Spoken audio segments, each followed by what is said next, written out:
Hello mga Zay, another vlog na pod ang among gibuhat. So kani di ay siya nga video di ay mga Zay. Kuan din ni siya, lit upload na ni siya kay kaning humanan ni siya nahitabo dato paning niaging semana mga 2 weeks na ni siya. So ang hitabo na ni mga Zay, nag-request ang amahan nga magsabaw kuno siya og clams dayon pagkahuman magluto og shrimp. So kay dako naman daw siya, dalaga na daw siya, so ingon siya nga mag-try daw siya pagluto nga siya lang daw, then i-guide lang dayon daw siya ni mama. So mautos siya mga Zay nga human limpyo niya sa kalha nga maoy lutuan, then human niya og limpyo dayon hugas sa mga panakot. So gitudloan dayon siya pag slice kay siya magid nag-offer siyang kaugalingon nga mag kuan daw siya, magluto daw siya kay magtuon na daw siya kay dalaga na daw.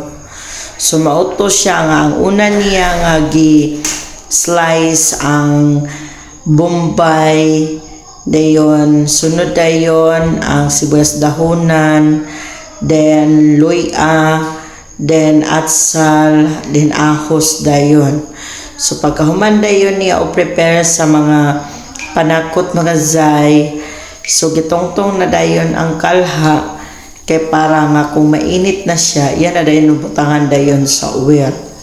Then pagkahuman din niya uputang sa oil din mga Zay, iya na pud kini nga gilunod pag hinahinay ang mga panakot aron nga iya kaning mapalami sa iyang lutoon nga clams.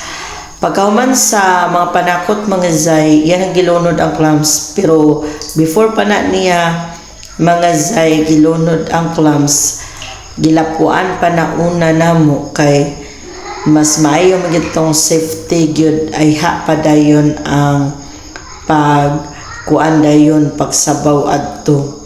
So pagkahuman dayon niya mga Zay og lunod sa clams, gisabawan na dayon, gitimplahan butan sa asin, putangan niya sa seasoning para nga naapoy lami ang iyang giluto mga Zay.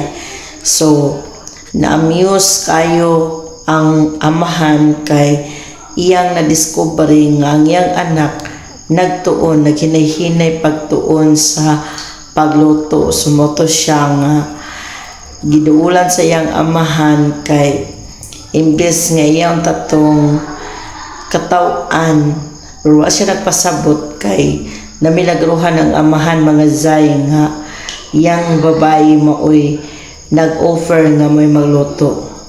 So wala siya mga Zay o iyang gitrabaho, ako lang siyang gi-guide, then ang amahan dayon nagkuan na lang dayon ang amahan mga Zay,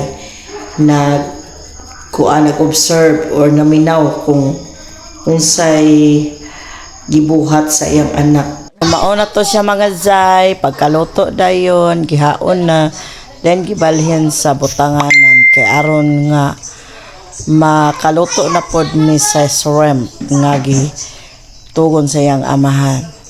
So mao to siya mga Zay. Salamat sa paglantaw. Bye bye.